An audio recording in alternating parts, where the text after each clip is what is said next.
Welcome to Daps Magic, Disney and Positive Stuff. I'm Mr. Daps, and I'm so excited for this episode today. Today, you get to hear a conversation I had with one of my favorite people who has such an incredible and inspiring story that she has put into words via her first book, I believe it's her first book, called The runDisney Companion. And yes, I am talking about Lisa DiNoto Glassner, who also is the founder of The Castle Run. But rather than me talking about her and how excellent this book is and what amazing story she has, let's hear from Lisa herself.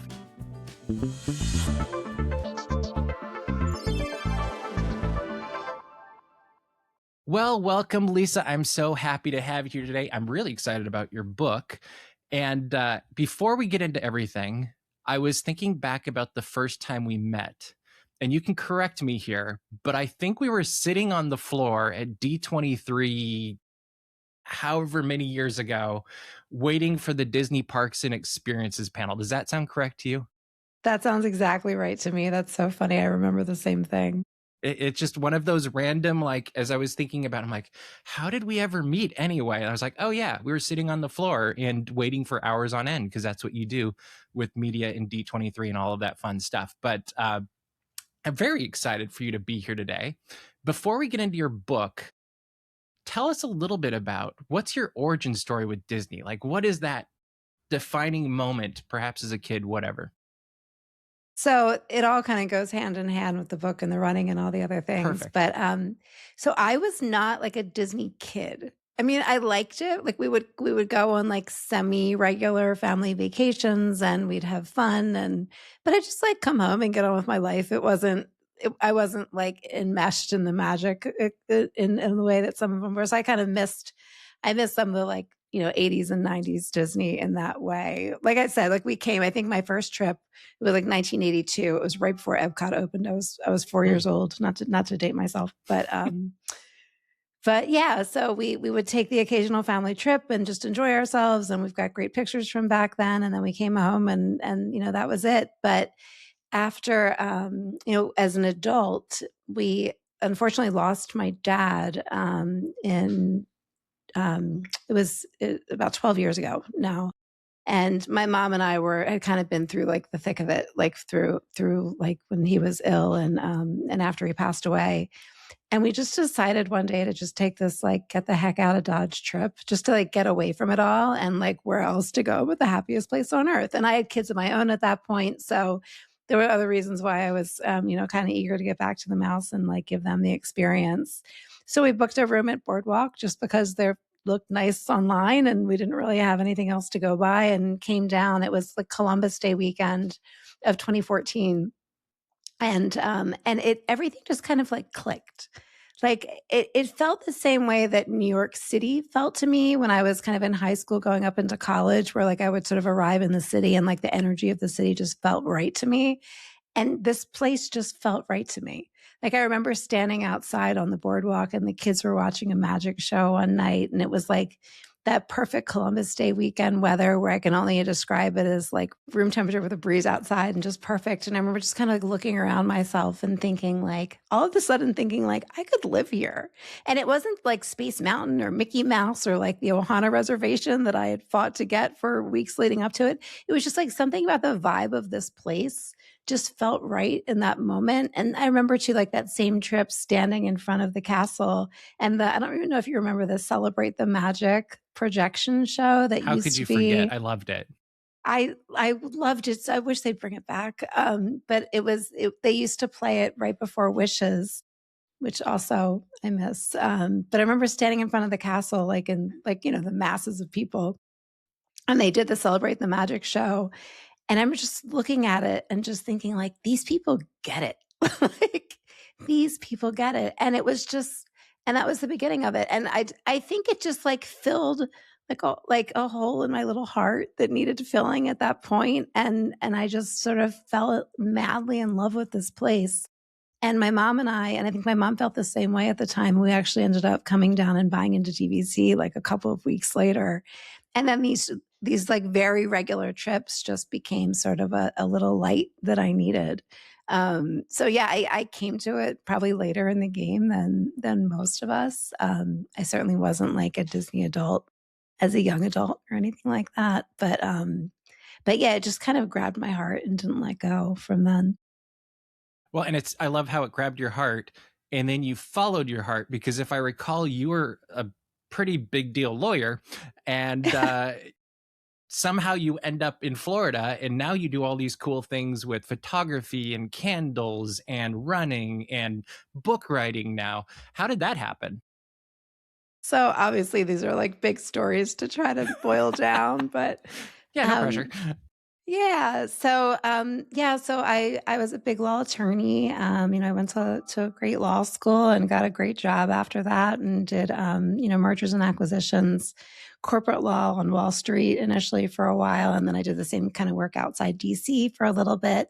And I think I always knew like it wasn't it it paid the bills. It was good work. It was interesting, but it wasn't like my life's calling. And I think I always kind of knew that. And the more it tried to take over my whole schedule, the more, sorry, You're good.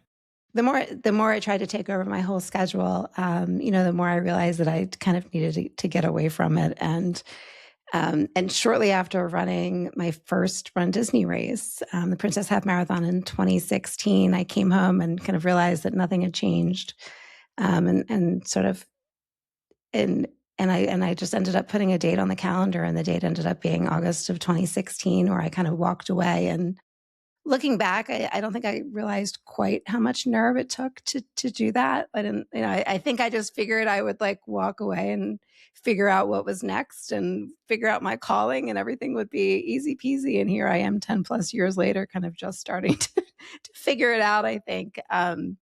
But yeah, I think like I always sort of knew that law wasn't going to be my forever. And when I did finally get up the nerve and the ability to walk away in 2016, that August, all of a sudden we were fully portable for the first time, because I wasn't tied to any particular location. And Right. so this like daydream of moving down here, of like browsing Redfin, like, aspirationally, all of a sudden became a real possibility. And yeah, we ended up, the next year, we ended up moving down here, August of the next year, about a year later. Wow. We built a home a stone's throw from Cinderella Castle. We're like 1.2 miles as the crow flies from the castle immediately behind. So did I hear it correctly that the runDisney, your first race, was kind of that tipping point catalyst moment that's like, hey, we're going to do this? So I think like anything, it's a more complicated story than that. But Sure. I think just the fact that I had been distance running for a while, I started, this is sort of the line that runs parallel to the Disney line is the running line. And then they sort of like intersect at runDisney, obviously. Okay.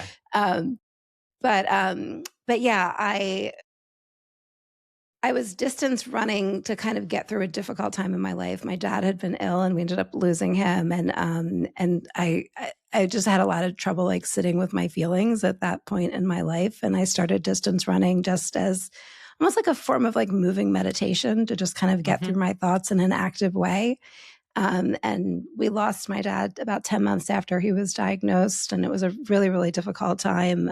But I think at that point, I realized that running was starting to serve me in a bigger way. So, like I said, it was almost a moving meditation, and like your mind just starts to open up to the other possibility, to more possibilities. And you start to sort of tiptoe into the places in your head that might not feel safe otherwise. And along with that was, and this goes hand in hand with what I was just describing, and sort of finding the courage to step away from law, like that empowering thing, I think, came from distance running as well. And I ran my first runDisney race, which was the Princess Half Marathon, on the 2-year anniversary of losing my dad. It's just kind of a way of like showing the universe that I was still kicking after everything. And I came home from that race, and I actually talk about this in the book, not so much in the context of myself, but just in the context of like how these things often work to like be ready for this, like the emotional come down after the race. Because you're sort of like, you have this, I think we're like such goal-oriented beings. And when I was training for the half marathon, I had this like purpose, and it was sort of like distracting me from, maybe all the other things in life that weren't so perfect. And I came home from that first half marathon and I kind of crashed a little bit afterwards. Because I came home and it was like, oh, like that was an amazing experience, but like nothing else changed. It's still like the same. I still do like the same like job that wasn't really fulfilling me and like all the things. And that was, and so it was, this all kind of goes hand in hand, as things do. But yeah, I came home from that first half marathon and crashed a little bit afterwards. And I had this amazing phone call with one of my best friends from law school. She's an incredible person. And I remember her saying, and I've told this story before, but she said, like, you just need to put a date on your calendar. Like, just put a date on your calendar.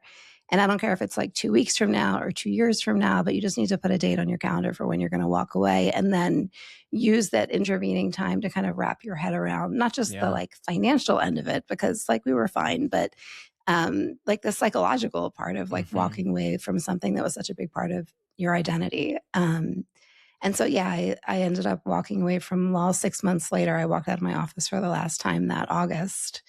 And the Disney trips had kind of been woven in through that time. Like I said, we started going to Disney right after my dad passed in 2014. So, we were about 2 years deep into it at that point. And then the Disney trips started becoming runDisney trips. And then once I had left my job in August of 2016, and like I said, we were fully portable for the first time, things just started to feel a lot more possible. And all of a sudden we were in a new construction down in Florida. So that's the origin story. Having followed you for a few years, you said nothing seems impossible. And that is something that I see all the time in whatever activity you're doing, whether it's, a book now or candles or photography or race after race after race after race, and getting up in the morning and running and, taking pictures of birds. But I think that's I like those pictures. I'm just saying. I think that's a good point to pivot to your book, though, the runDisney Companion. So you're doing all of these different things, and it seems like quite a few of them are either related to nature or creativity in one way or another. But then you pivot to, hey, I'm going to write a book. And it seems like you picked a very appropriate topic for what you wrote about it. But what was the inspiration of like, hey, I'm going to write this book and this is what it's going to be about? So, I mean, I think like if you look in from the outside, it may seem like I sort of dabble in a lot of different things. Like I had a candle shop at one point, and a lot of this has just been me sort of like exploring who I am and like what I want to be doing. Like I literally walked away from this massive like law like attorney job and kind of started from scratch. So there's just been like some honest dabbling and figuring out what's right. But I think like the through line of it all is storytelling, and through that storytelling, like helping people to find a kind of commonality and not feeling alone in just kind of the human experience. If that sounds incredibly corny and probably overly deep, but I think it is the through line of everything that I do. And it's the same way that I approach running. But with the running, kind of sitting in the background of all these other things that I've been doing, the photography and the candles and all the other things, I've been running these races like very, very consistently. And I actually ran my 100th runDisney race, Wine and Dine, this past like last fall. Amazing. So like last like October, November, I ran my 100th. I always joke like you can take the girl out of corporate law, but you can't take the corporate law out of the girl. So I still was like, I'm still like that sort of overly organized, like type A, like very meticulous, like planner.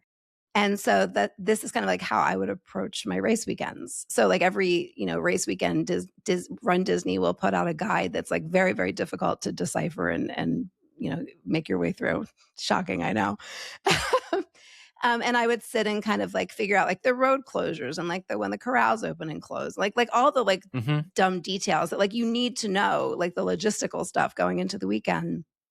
And I would get it organized for myself. And then over the years, I started to do the same thing for the community. So both on my website, which is the Castle Run, and my Instagram, which is the Castle Runner, I'll put a version of like that sort of digested format for the weekend. And it's sort of become a really useful hub for the community as like a go-to spot for all of those things.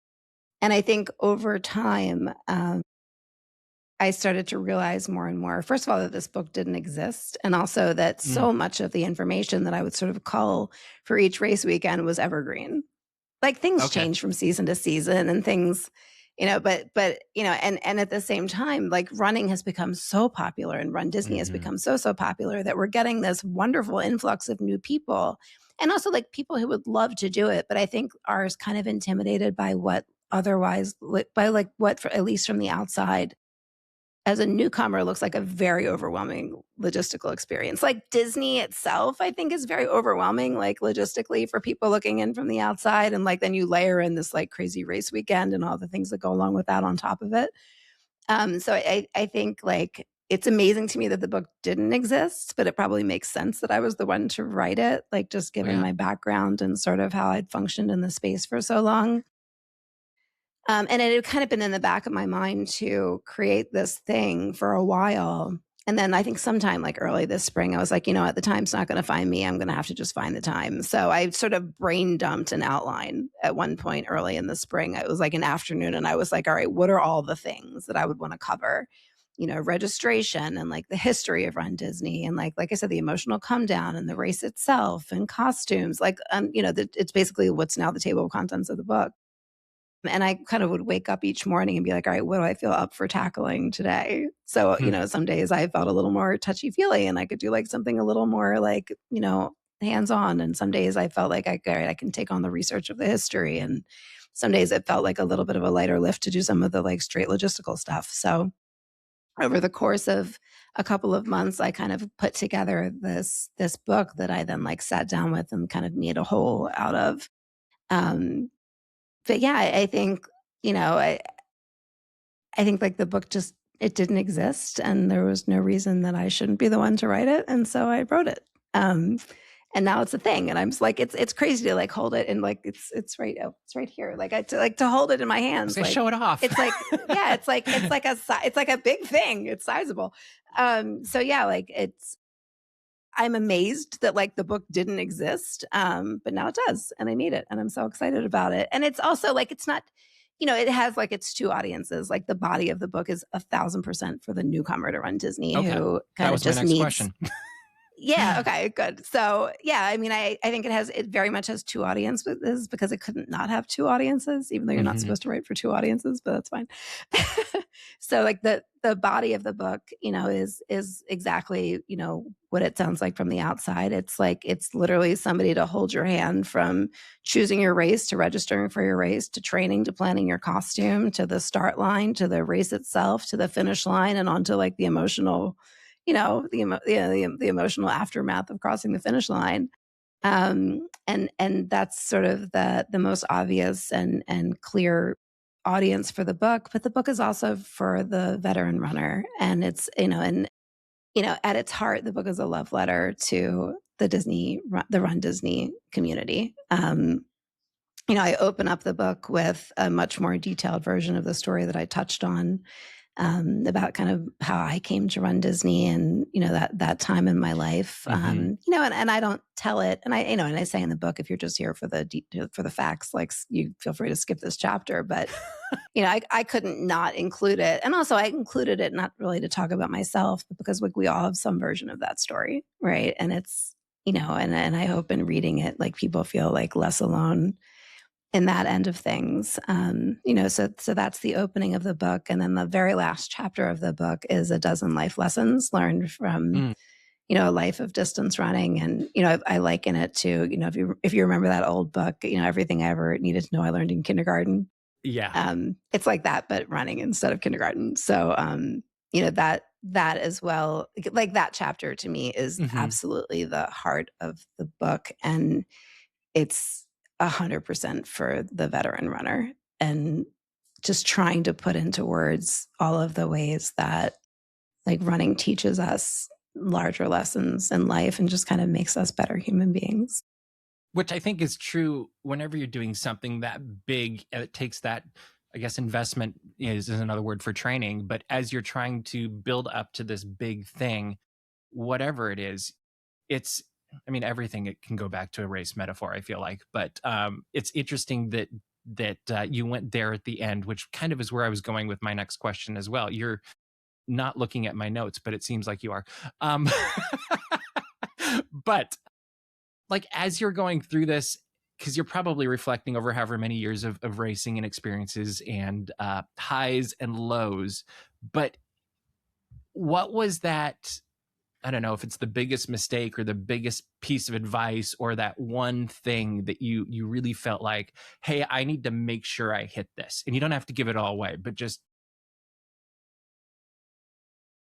Well, I mean, there's the practical end to that question, and then there's like sort of the heavier end to that question. Like the more practical end to that question is, that sort of nugget of advice that I want everybody to walk away with for the races themselves. And that's, first of all, and it is a part of the bigger picture, but they are absolutely real races. It's like anything in life. It's like Instagram or anything else. Like I think we all see like the highlight reel of the yeah, races, like the characters in the castle, and that's a huge part of what runDisney is, and it's super super fun. But like what you don't see is like that it's a marathon, or it's like whatever race you're running. Like there's a lot of miles in between those pictures.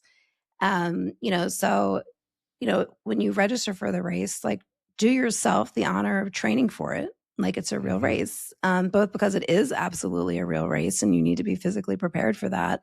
If you start with the intention of finishing, um, but also because training is kind of the whole point. It's that, it's a cliche that you say like it's the journey, not the finish line, but like it really is the journey, not the finish line. Like the process of waking up for those early morning runs and like sticking with a schedule and keeping promises to yourself and learning that it's mind over matter and learning that you can do hard things. Like the list goes on, but like those are all like that's kind of the point, and that all comes out of training. So I think, like do yourself the honor of doing that, both because they are real races and also because that's kind of the whole point and where the whole value is. And so, there's that end of it. And then I think once you've done that, just kind of let it go the moment you cross the start line and have a good time. Like let that stress go at that point. Know you've shown up for yourself, and then just kind of like give over to the day and whatever the day brings. So I think I think take it seriously up until you cross the start line would be my best piece of advice. I love that. Was there a chapter or a section that really like gets you right here when you think about it that means the most to you? The last chapter, like I love it. without question. I mean, there is a chapter on the emotional come down, which like, I speak from the heart a lot in that chapter. And like, I hope it does help people, because I think that feeling can catch people off guard because everybody around you feels like you should be elated. Yeah, I think that's a lot of things they talk like that's like postpartum and like so many things in life. Like they feel like you should, sometimes when you don't feel like you feel like you're supposed to feel, and you're even harder on yourself. So that is an important chapter. But no, I think the dozen life lessons learned from distance running it's 1,010% the heart of the book. Like talking about grief and movement, and talking about like never not knowing what anybody else is carrying, and talking about like meeting yourself out there on the during the miles, and in a way that maybe you haven't before. There's a lot of like big thoughts in that chapter, and that chapter is going to be a book in itself one day. I love that. And I think that's like the book I've been intending to write for a really long time. I just had to write this one first. I can't read that one then. Did you learn something about yourself as you were writing this book? I think, gosh, that's a good question. Nobody's asked me that before. Good. I have a new one. No, you do. I think, yeah, I think I learned, I am incredibly introverted, and like I acknowledge that a lot. um, and while I think I'm very much a part of the runDisney community, I kind of in my head sort of not I'm on the periphery of it, but I think I've always kind of felt like sort of the quieter one in the group. And I think through the course of writing this book, I think I learned just how much support and love was pouring in from the community over the course of writing it.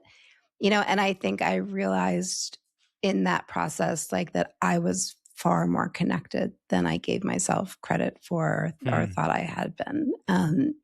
So I think I learned, Not that I didn't know it about the community. Like I think I like logically, like on paper, knew it about the community, but I think like the extent to which like that love poured in through the process of writing this book and announcing this book really kind of made that hit home and feel more real. And then like the extent to which like I was really connected beyond what I think I had even given myself or them credit for was a really cool learning experience.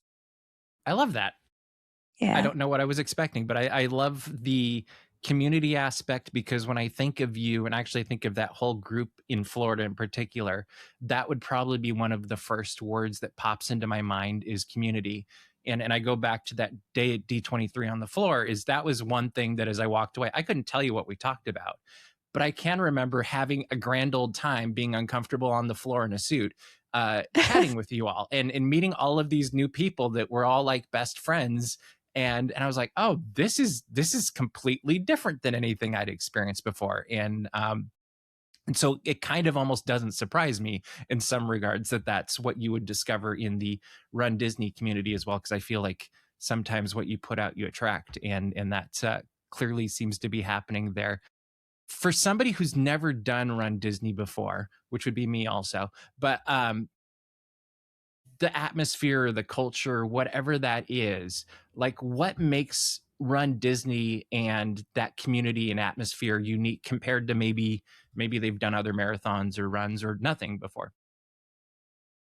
So, and it is really the people, but I think like the nature, there's a couple of things I think. I think firstly, just the nature of the race season for Disney is just so unique and different. Like, there's the world majors and there's like local racers. There's like all these, there's all these different kind of types of race events, locally and around the world. But I think what's unique to Disney is that we have like a very well-defined race season that brings us together. And often like in the context of trips where people are traveling. So there's like that element to it.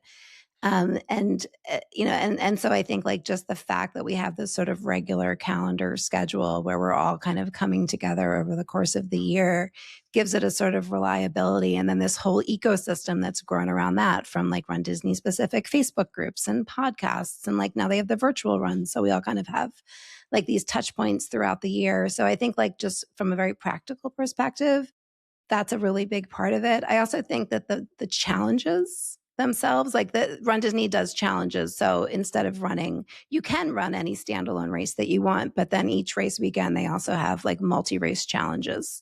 So, and the craziest of them and the biggest example of that is the Dopey Challenge, which is when over marathon weekend, a group of us crazy people will run the 5K, the 10K, the half marathon, and the full marathon, over the course of 4 days. I don't know how you do that.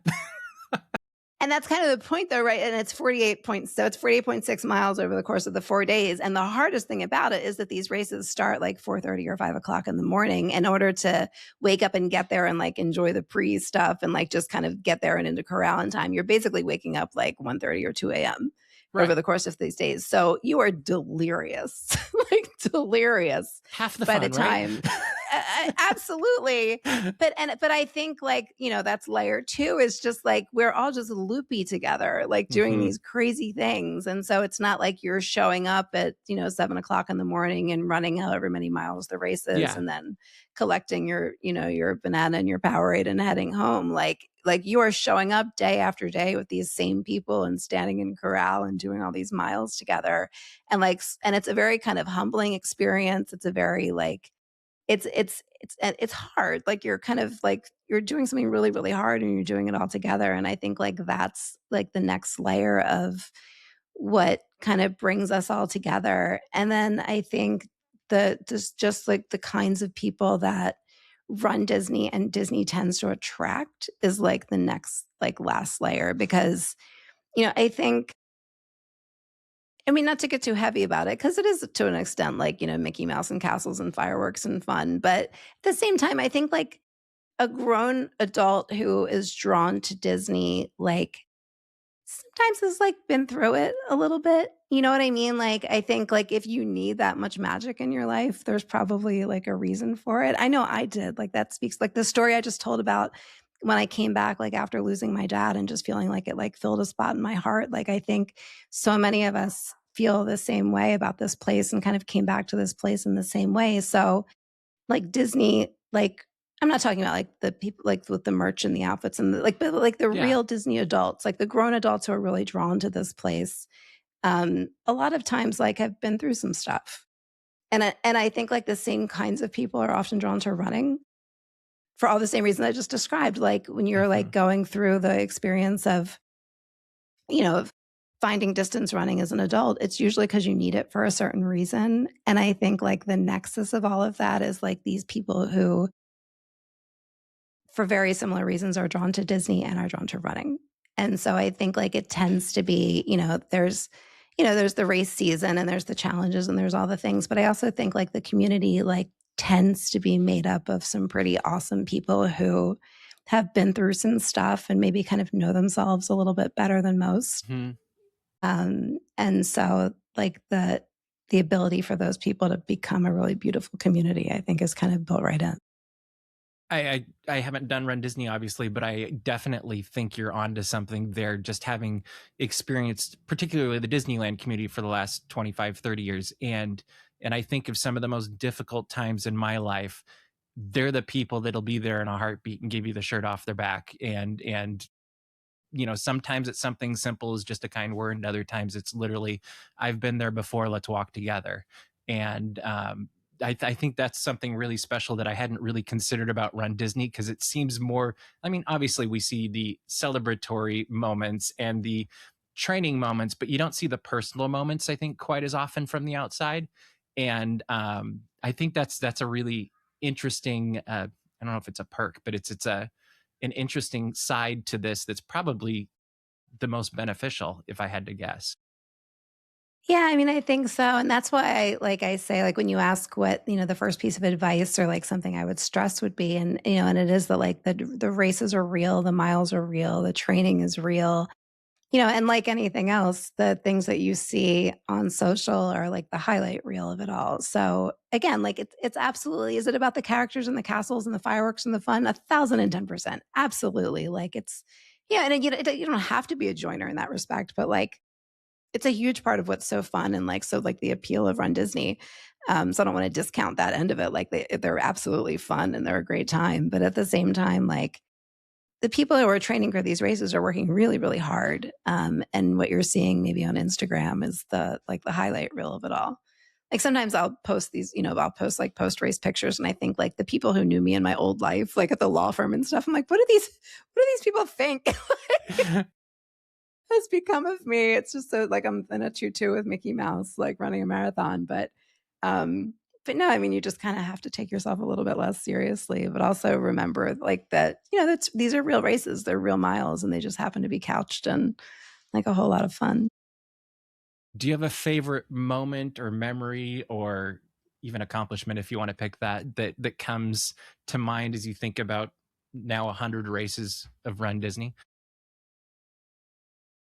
I mean, I'll probably will get off this, recording and I'll think of a better answer, but as always happens. But my head just goes back to that first one. I mean, now I could run a half marathon blindfolded, but like that first one was such a huge accomplishment, and I took it on like at such a tough time in my life, and found so much meaning and purpose in it, and I was so nervous going in. I remember like showing up and like I had like nervous bladder. Like I would like use the porta potty and then get back in line with the porta potty like 3 times in a row, just because I was so nervous. And like I said, like thinking back now, I mean, not to discount like a half marathon is a serious distance, but it's not something that I would get super nervous about these days, certainly. Mm-hmm. But still, I think like having taken that on at that point in my life and like conquering it felt so huge in that moment, and like and I know like that version of me was going through so much, and that was such a like different part time in my life. So like I give her a lot of credit, and I'm very grateful to her for doing what she did so that I can be this person today. I love it. And it builds up to now the book. So this book is coming out on August 7th. First off, before we go anywhere further, where are people going to get this book? So it'll be available on both Amazon and on my website. So it'll be on Amazon initially as a paperback, and then it'll be released in Kindle a bit later. And then my website, which is thecastlerun.com, it'll be sold there as well. And if you go to the runDisneyCompanion.com, which is the title of the book, you can sign up for updates there. And I'll message you the morning that it comes out. So yeah, to both of those Love places. it. So then also as people are hearing the story, connecting with the story, connecting with you and thinking, hey, I want this book, but I also want this book to succeed. What can people do to help get this book out there or get it to everybody that needs to hear it? So buy it at launch. Buy it on Amazon at launch because we Get it want on to hit that that top best. 10 list. I want to hit that bestseller list.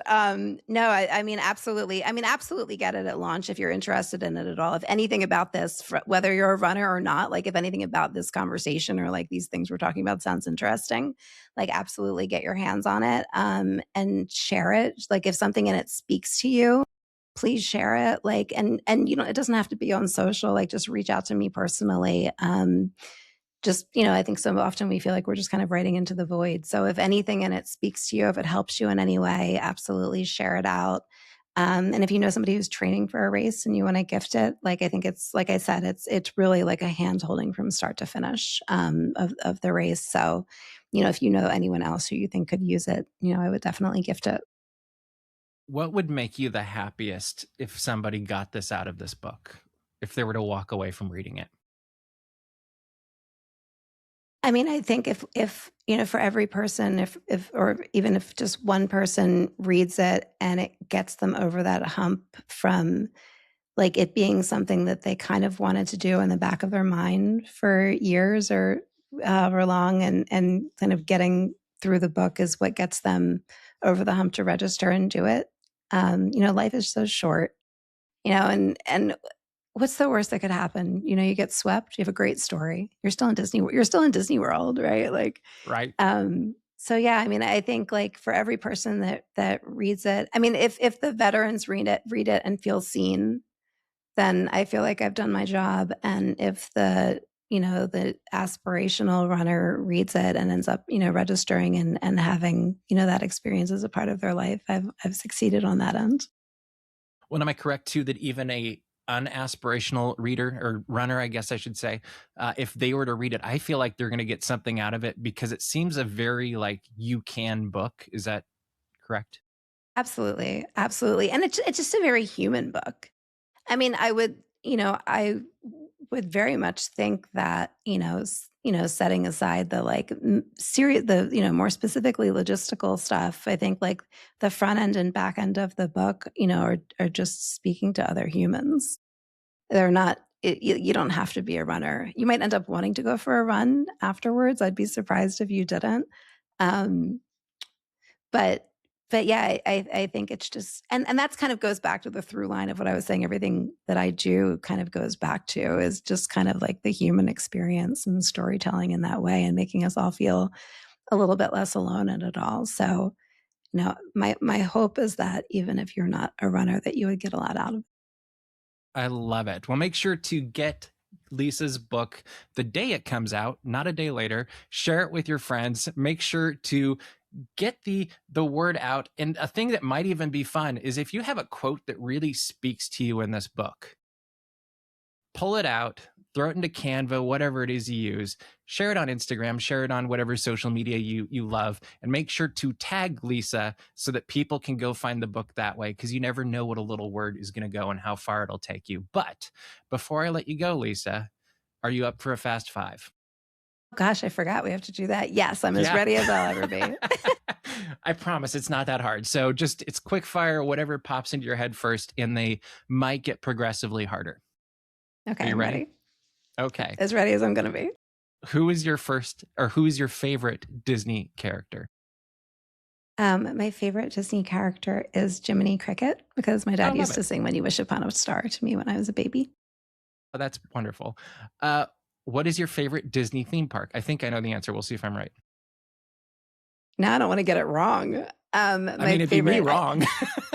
I think Epcot. Epcot's Okay. my favorite. I was right then.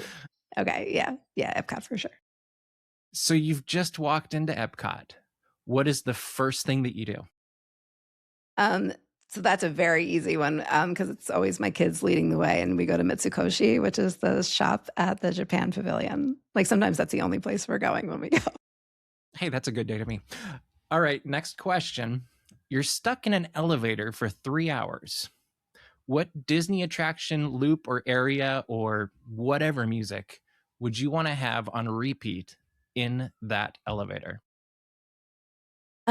Probably like the Epcot entrance loop. And if I can cheat a little bit and we can segue into Illuminations, I'd be very, very happy. But like a little Papillon, a little Promise of a New Day. This does not surprise me at all. I heard that episode.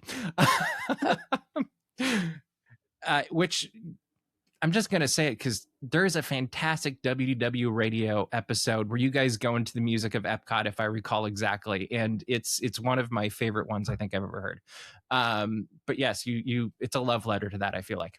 All right. You're a protagonist in a future Disney movie.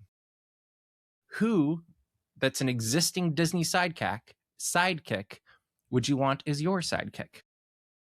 Gosh, these are really getting harder. This is the hardest one. I told you it was going to be. I'm talking to Stall.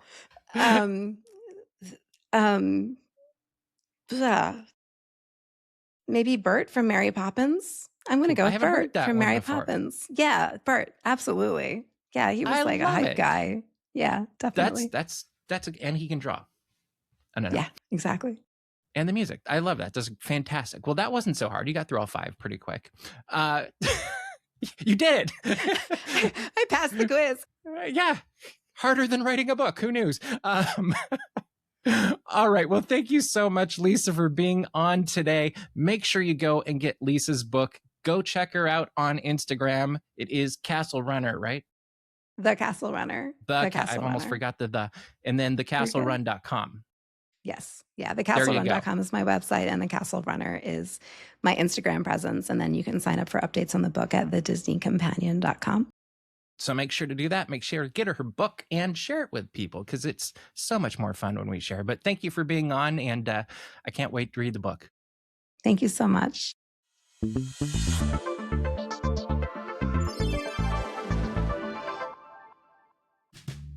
Thank you so much for being on Daps Magic, Disney and Positive Stuff, Lisa. It was a fantastic conversation, and I can't wait to read this book. And I hope you can't wait to read this book as well. Remember, you can get the Run Disney Companion starting on August 7th, and August 7th is the best day to get it. And you can do that by going to thecastlerun.com and also following Lisa on social media. But if you heard something that inspired you today, please share it with us. Share it with your community. Let's help get this book out as far as we possibly can, because the marathon is not over for Lisa yet.